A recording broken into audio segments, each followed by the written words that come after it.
Viewers, എല്ലാവർക്കും ദിജോസ് വേൾഡിൻ്റെ പുതിയൊരു വീഡിയോയിലേക്ക് സ്വാഗതം. ഇന്ന് വീഡിയോ ചെയ്യുന്നത് പ്രഗ്നൻസിയുടെ ആദ്യ ലക്ഷണങ്ങളിൽ നമുക്ക് ഫൈൻഡ് ഔട്ട് ചെയ്യാൻ പറ്റുന്ന ഒരു ലക്ഷണമായിട്ടുള്ള ബ്രസ്റ്റ് ചേഞ്ചസ് എങ്ങനെ നിങ്ങൾക്ക് എളുപ്പത്തിൽ ഡിറ്റക്റ്റ് ചെയ്യാം എന്നൊരു വിഷയത്തെ പറ്റിയിട്ടാണ്. നമുക്കറിയാം, പ്രഗ്നൻസിയുടെ ഒരു സമയത്ത് യൂട്രസിന് ഗ്രോത്ത് വരുന്നതനുസരിച്ച് തന്നെ നമ്മുടെ ബ്രസ്റ്റിലും വളരെയധികം ചേഞ്ചസ് വരുന്നുണ്ട്. കാരണം അത്രയും നാൾ വരെ നോർമലായി നിന്നിരുന്ന ബ്രസ്റ്റ് പ്രഗ്നൻസിയുടെ തുടക്കം മുതൽ ആ ഒരു ഒടുക്കം ബ്രസ്റ്റ് ഫീഡിങ് കംപ്ലീറ്റ് ആകുന്ന ആ ഒരു സമയം വരെ ഒരു പ്രോസസ്സിലൂടെയാണ് കടന്നു പോകുന്നത്. നിങ്ങളുടെ കുഞ്ഞിനെ സക്സസ്ഫുള്ളായിട്ട് ബ്രസ്റ്റ് ഫീഡ് ചെയ്യാനായിട്ടുള്ള ഓരോ മെത്തേഡ്സും ഓരോ രീതിയിലും നല്ല കംഫർട്ടബിളായിട്ട് ബ്രസ്റ്റ് ഫീഡ് കൊടുക്കാൻ പാകത്തിന് നിങ്ങളുടെ ബ്രസ്റ്റ് വളർന്നുകൊണ്ടിരിക്കുകയാണ് ഈ ഒരു പ്രഗ്നൻസിയുടെ സമയത്ത്. അപ്പോൾ എളുപ്പത്തിൽ എൻ്റെ പ്രഗ്നൻസിയിൽ ഞാൻ ചിന്തിച്ചിട്ടുണ്ട്, ഇത് എന്തുകൊണ്ടാണ് ഇങ്ങനെ ഏർലി പ്രഗ്നൻസിയിൽ. കാരണം മാരേജ് കഴിഞ്ഞ് പെട്ടെന്ന് ഇങ്ങനെ ഒരു ബ്രസ്റ്റ് പെയിൻ ഒക്കെ വരുമ്പോഴേക്കും നമുക്ക് റീസൺ എന്താണെന്ന് അറിയില്ലല്ലോ. കാരണം എനിക്കിതിന് മുമ്പത്തെ ഒരു സമയത്തും ഓവുലേഷൻ ടൈമിലൊന്നും ബ്രസ്റ്റ് പെയിൻ ഉണ്ടായിട്ടില്ല. അപ്പോൾ എളുപ്പത്തിൽ ഇത് പ്രഗ്നൻസി സിംറ്റം ആണെന്ന് എനിക്ക് ഈസി ആയിട്ട് ഫൈൻഡ് ഔട്ട് ചെയ്യാൻ പറ്റി. അപ്പോൾ അങ്ങനെയുള്ള ഞാൻ ഫേസ് ചെയ്ത കുറച്ച് കാര്യങ്ങളും അതുപോലെയുള്ള ഒബ്സർവേഷനും അനുസരിച്ചിട്ടുള്ളതാണ് ഇന്നത്തെ വീഡിയോ. അപ്പോൾ നമുക്ക് വീഡിയോ സ്റ്റാർട്ട് ചെയ്യാം. ഞാൻ തുടക്കത്തിലേ പറഞ്ഞതുപോലെ യൂട്രസിന് മാറ്റങ്ങൾ വരുന്നതനുസരിച്ച് ബ്രസ്റ്റിലും വളരെയധികം മാറ്റങ്ങൾ നിങ്ങൾക്ക് കണ്ടുപിടിക്കാനായിട്ട് സാധിക്കും. അവയിലൊന്നാണ് ബ്രസ്റ്റ് വളരുന്നത്. അതുപോലെ ബ്രസ്റ്റിന് ചുറ്റുമുള്ള നമുക്ക് അത്രയും നാൾ വരെ ബ്രൗൺ കളറിലായിട്ടുള്ള ആ ഭാഗമെല്ലാം പെട്ടെന്ന് ഡാർക്ക് ബ്ലാക്ക് കളറായിട്ട് മാറും.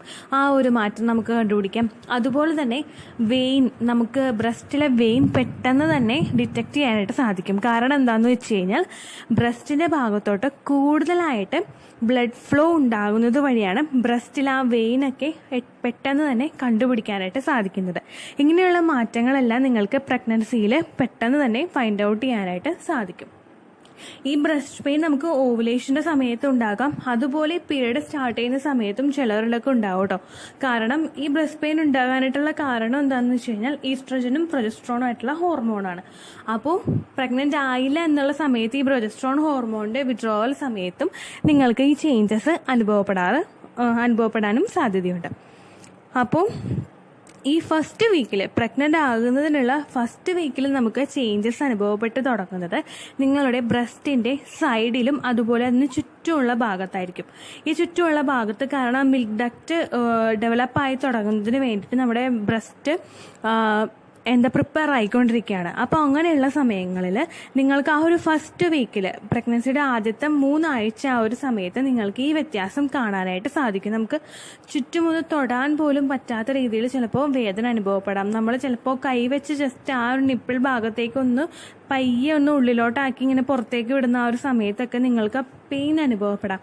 നിങ്ങളിപ്പോൾ കുളിക്കുന്ന സമയത്ത് ജസ്റ്റ് നമ്മൾ ആ ശരീരഭാഗങ്ങളൊക്കെ ക്ലീൻ ചെയ്യുമല്ലോ, ആ സമയത്തൊക്കെ നിങ്ങൾക്ക് ഈ വേദന എളുപ്പത്തിൽ ഫൈൻഡ് ഔട്ട് ചെയ്യാനായിട്ട് സാധിക്കും. അതുപോലെ തന്നെ പ്രഗ്നൻസിയുടെ 4ാമത്തെ ആഴ്ച മുതൽ 6ാമത്തെ ആഴ്ച വരെയുള്ളൊരു സമയത്ത് നമുക്ക് കാണുന്നത് എന്താണെന്ന് വെച്ച് കഴിഞ്ഞാൽ പ്രഗ്നൻസിയിൽ നമുക്ക് ആ നിപ്പിളിന് ചുറ്റുമുണ്ടാകുന്ന ആ ഒരു ഭാഗമുണ്ടല്ലോ, ബ്രൗൺ കളറുള്ള ഭാഗം. നിങ്ങൾ പ്രഗ്നൻ്റ് അല്ല എങ്കിൽ പ്രഗ്നൻസിക്ക് ട്രൈ ചെയ്തുകൊണ്ടിരിക്കുകയാണെങ്കിൽ നിങ്ങൾക്ക് ആ ഭാഗം ശ്രദ്ധിച്ചു കഴിയുമ്പോൾ മനസ്സിലാകും, ജസ്റ്റ് ഒരു ബ്രൗണിഷ് ആയിട്ടുള്ള ഒരു കളറായിരിക്കും ആ ഒരു ഭാഗത്തിന് ഉണ്ടാവുന്നത്. പക്ഷേ നിങ്ങൾ പ്രഗ്നൻ്റ് ആകുന്ന ഒരു സമയം മുതൽ ആ ഭാഗത്തെ കളറിൽ വ്യത്യാസം വരും. ഡാർക്കായിട്ടുള്ള ബ്ലാക്ക് കളറിലോട്ട് അത് ഫോം ചെയ്യും. ആ കളർ ചേഞ്ചസ് നിങ്ങൾക്ക് എളുപ്പത്തിൽ ഡിറ്റക്റ്റ് ചെയ്യാനായിട്ട് സാധിക്കും. അടുത്ത പ്രഗ്നൻസിയിൽ ബ്രസ്റ്റിന് വരുന്ന മാറ്റം എന്താണെന്ന് വെച്ച് കഴിഞ്ഞാൽ പെട്ടെന്നത് വളരുന്നതായിട്ട് നിങ്ങൾക്ക് തോന്നും. ചിലപ്പോൾ ചെറിയൊരു ഗ്രോത്ത് ആയിരിക്കും, പെട്ടെന്ന് പയ്യെ മന്ദഗതിയിൽ ഉണ്ടാകുന്നൊരു ഗ്രോത്ത് ആയിരിക്കും. മറ്റു ചിലപ്പോൾ അതിൻ്റെ റാപ്പിഡായിട്ടുള്ളൊരു ഗ്രോത്ത് ഉണ്ടാകും. ഈ ഗ്രോത്ത് നിങ്ങൾക്ക് വരുന്നതിന് കാരണം പ്രഗ്നൻസിയാണ്. കാരണം ബ്രസ്റ്റ് ഫീഡ് ചെയ്യാനായിട്ട് ബ്രസ്റ്റ് പ്രിപ്പയർ ആയിക്കൊണ്ടിരിക്കുന്നത് കൊണ്ടാണ് അങ്ങനെ സംഭവിക്കുന്നത്. അടുത്ത് വരുന്നത് നമുക്ക് വെയിനെല്ലാം വിസിബിൾ ആയി തുടങ്ങും. തുടക്കത്തിലേ പറഞ്ഞതുപോലെ വെയിൻ വിസിബിൾ ആവാനായിട്ടുള്ള കാരണം എന്താണെന്ന് വെച്ച് കഴിഞ്ഞാൽ ബ്രസ്റ്റ് ഫീഡ് ചെയ്യുന്ന സമയത്ത് ബ്രസ്റ്റ് ഫീഡ് ചെയ്യാനായിട്ട് പ്രിപ്പയർ ആകുന്ന ആ ഒരു സമയത്ത് കൂടുതലായിട്ടും ബ്ലഡിൻ്റെ സർക്കുലേഷൻ ആ ഭാഗത്തേക്ക് ഉണ്ടാകും. ഈ increased flow of blood circulation കൊണ്ടാണ് അങ്ങനെ സംഭവിക്കുന്നത്. അപ്പോൾ ഇത്രയധികം കാര്യങ്ങൾ നിങ്ങൾക്ക് എളുപ്പത്തിൽ ഏർലി പ്രഗ്നൻസിയിൽ നിങ്ങൾക്ക് ഡിറ്റക്റ്റ് ചെയ്യാനായിട്ട് സാധിക്കുന്ന കാര്യങ്ങളാണ്. ഇനി ഇതൊന്നും അല്ലെങ്കിൽ നിങ്ങൾക്ക് ഓവുലേഷൻ ടൈം പീരീഡ് കഴിഞ്ഞിട്ട് പീരീഡ് ആകുന്നതിന് മുൻപ് അങ്ങനെയുള്ള പ്രശ്നങ്ങളൊന്നും ഇല്ല എങ്കിൽ നിങ്ങളൊന്ന് ശ്രദ്ധിച്ചു കഴിഞ്ഞാൽ മനസ്സിലാകും. നിങ്ങൾക്ക് ബ്രസ്റ്റ് തൊടാൻ പോലും പറ്റാത്ത രീതിയിൽ നിങ്ങൾക്ക് വേദന അനുഭവപ്പെടും. എൻ്റെ പ്രഗ്നൻസിയിൽ എനിക്കുണ്ടായ കാര്യമാണ് കേട്ടോ. കാരണം ഇതൊന്നും അറിയില്ല, ഇത് പ്രഗ്നൻസി സിംറ്റം ആണോ അതൊന്നും എനിക്ക് അറിയണ്ടായിരുന്നില്ല എൻ്റെ പ്രഗ്നൻസിയുടെ സമയത്ത്. അപ്പോൾ അങ്ങനെ നമ്മൾ ചിന്തിക്കുമ്പോഴേക്കും ഇതിനിപ്പോൾ ഇങ്ങനെ ഒരു മാറ്റം വന്നേ, ഡോക്ടറെ കാണണോ, അങ്ങനെയൊക്കെ ചിന്തിക്കുന്ന ഒരു ലെവലിലായിരുന്നു അന്നത്തെ എൻ്റെ ഒരു മൈൻഡ് സെറ്റ്. അപ്പോൾ നമ്മൾ പെട്ടെന്ന് നമുക്ക് മനസ്സിലാകും, കാരണം ഇതിനു മുമ്പ് ഇങ്ങനെയുള്ള ഒരു വേദന ഒന്നും അനുഭവപ്പെട്ടിട്ടില്ല. പിന്നെ നമുക്ക് ഉണ്ടായിട്ടുള്ളത് ചിലപ്പോൾ ഈ ബ്രസ്റ്റ് വളർന്നു വരുന്ന സമയത്ത്, നമ്മൾ ആ ചെറുപ്പത്തിൽ ആ കുട്ടിക്കാലത്ത് നിന്ന് മാറിയിട്ടൊന്ന് വളർന്നു വരുന്നൊരു സമയത്തായിരിക്കും ചിലപ്പോൾ നമുക്ക് ആ വേദനകളൊക്കെ അനുഭവപ്പെട്ടിട്ടുണ്ടാവുന്നത്. ചിലപ്പോൾ ഒന്ന് ജസ്റ്റ് ഒന്ന് ഗ്രോ ചെയ്യുന്ന സമയത്ത് വേദന അനുഭവപ്പെടുമായിരിക്കും. എനിക്ക് അനുഭവപ്പെട്ടിട്ടുണ്ട് കേട്ടോ അങ്ങനത്തെ വേദന. എനിക്കത് ഇപ്പോഴും ഓർമ്മയുണ്ട്. കാരണം എന്തിനാണെന്ന് അറിയാതെ നമുക്ക് വരുന്നൊരു ശരീരത്തിൽ വരുന്നൊരു മാറ്റം. അത്രയും നാൾ വരെ നമ്മൾ ആ ചൈൽഡ്ഹുഡിൽ നിൽക്കുമ്പോഴേക്കും പെട്ടെന്നൊരു പീരീഡ് കഴിഞ്ഞപ്പോൾ പീരീഡ് ഫസ്റ്റ് സ്റ്റാർട്ടായി ആ ഒരു സമയത്തൊക്കെ വരുമ്പോൾ നമുക്ക് ആ ഒരു ചേഞ്ചസ് വരുമ്പോൾ നമ്മൾ ശ്രദ്ധിക്കുമല്ലോ. കാരണം ഇതെന്താണ്, വല്ല അറ്റാക്ക് വരുന്നതാണോ നമുക്ക് അറിയില്ലല്ലോ. അന്നത്തെ ആ ഒരു സമയം ഒരു 6ാം ക്ലാസ് 7ാം ക്ലാസ് ആ ഒരു സമയത്തൊന്നും നമുക്ക് അതൊന്നും അറിയില്ലല്ലോ. അതിനുശേഷം പിന്നെ ഉണ്ടാകുന്നത് ഈ ഒരു പ്രഗ്നൻസിയുടെ ഒരു സമയത്തായിരുന്നു. അപ്പോൾ നിങ്ങൾ ഫൈൻഡ് ഔട്ട് ചെയ്ത് കഴിഞ്ഞാൽ നിങ്ങൾക്ക് ചിന്തിച്ച് കഴിഞ്ഞാൽ നിങ്ങൾക്ക് പെട്ടെന്ന് തന്നെ അത് മനസ്സിലാകും. കാരണം ബ്രസ്റ്റ് നമുക്ക് തൊടാൻ പറ്റാത്ത വിധത്തിൽ നമുക്ക് വേദന അനുഭവപ്പെട്ട് തുടങ്ങും. ഇത് ഏർലി പ്രഗ്നൻസിയുടെ ഒരു ലക്ഷണമാണ്. അത് നോക്കിക്കഴിഞ്ഞാൽ നിങ്ങൾക്ക് പ്രഗ്നൻസി ആണോ അല്ലയോ എന്ന് കുറച്ചെങ്കിലും ഒന്ന് ഫൈൻഡ് ഔട്ട് ചെയ്യാനായിട്ട് സാധിക്കും. ഇത്രയേ ഉള്ളൂ വീഡിയോ. യൂസ്ഫുൾ ആയി കാണുമെന്ന് വിശ്വസിക്കുന്നു. യൂസ്ഫുൾ ആവുന്നുണ്ടെങ്കിൽ ലൈക്ക് ചെയ്യുക, ഫ്രണ്ട്സിനൊക്കെ ഷെയർ ചെയ്ത് കൊടുക്കുക കേട്ടോ. എന്തെങ്കിലും സംശയം ഉണ്ടെങ്കിൽ നിങ്ങൾ കമൻസിൽ ചോദിക്കുക. പണ്ടത്തെ വീഡിയോയ്ക്ക് കമൻസ് ഇടുന്നവർക്ക് റിപ്ലൈ ലഭിക്കുന്നില്ലെങ്കിൽ ലേറ്റസ്റ്റ് ആയിട്ട് ഞാൻ ഏത് വീഡിയോ ആണോ അപ്ലോഡ് ചെയ്യുന്നത് അതിന് താഴെ കമൻറ്റ് ഒന്ന് കോപ്പി പേസ്റ്റ് ചെയ്യാനായിട്ട് ശ്രദ്ധിക്കുക കേട്ടോ. അതുപോലെ ഓവുലേഷൻ ഡേറ്റ് കാൽക്കുലേറ്റ് ചെയ്ത് തരാനായിട്ട് റിക്വസ്റ്റ് ചെയ്യുന്ന ആളുകൾ എത്രയാണോ സൈക്കിൾ ലെങ്ത് അത് മെൻഷൻ ചെയ്യാനായിട്ട് ശ്രദ്ധിക്കുക. സൈക്കിൾ ലെങ്ത് എന്നതുകൊണ്ട് ഉദ്ദേശിച്ചത് ഓരോ മാസവും എത്ര ദിവസം കൂടുമ്പോഴാണോ ബ്ലീഡിങ് വരുന്നത് അതാണ് സൈക്കിൾ ലെങ്ത്. കഴിഞ്ഞ മാസം ഒരു 8ാം തീയതിയാണ് ബ്ലീഡിങ് ആയതെങ്കിൽ ഈ മാസം 6ാം തീയതിയാണ് ബ്ലീഡിങ് ആയതെങ്കിൽ കഴിഞ്ഞ മാസം 8ാം തീയതി മുതൽ ഈ മാസം 6ാം തീയതി വരെ എത്ര ദിവസമുണ്ടോ അത് കാലണ്ടറിൽ എണ്ണി തിട്ടപ്പെടുന്നതാണ് നിങ്ങളുടെ സൈക്കിൾ ലെങ്ത്.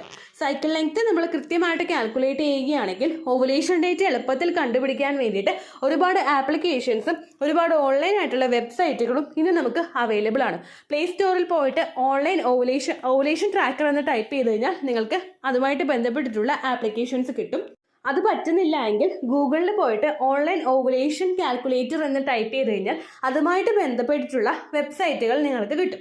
അതിൽ നിങ്ങളുടെ ലാസ്റ്റ് മന്തിലെ മെൻസ്ട്രേഷൻ്റെ ഡേറ്റും ഒപ്പം ഞാൻ ഈ പറഞ്ഞ രീതിക്ക് നിങ്ങൾ കാൽക്കുലേറ്റ് ചെയ്യുന്ന സൈക്കിൾ ലെങ്ത്തും എൻ്റർ ചെയ്ത് കൊടുക്കുകയാണെങ്കിൽ നിങ്ങൾക്ക് കൃത്യമായിട്ട് ഓവുലേഷൻ ഡേറ്റ് കണ്ടുപിടിക്കാനായിട്ട് സാധിക്കും.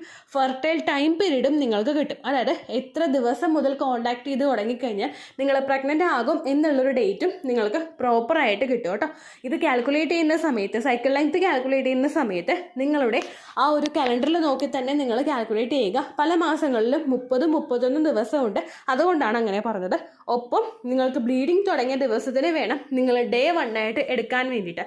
സ്പോട്ടിങ് തുടങ്ങിയ ദിവസത്തിനെ, അതായത് ചെറുതായിട്ട് ഡിസ്ചാർജ് പോയി തുടങ്ങിയ ദിവസത്തിനെ നിങ്ങൾ കൺസിഡർ ചെയ്യേണ്ട ആവശ്യം ഇല്ല കേട്ടോ. അപ്പോൾ ഇത്രയേ ഉള്ളൂ വീഡിയോ. അടുത്തൊരു വീഡിയോ ആയിട്ട് നമുക്ക് വീണ്ടും കാണാം. ബൈ.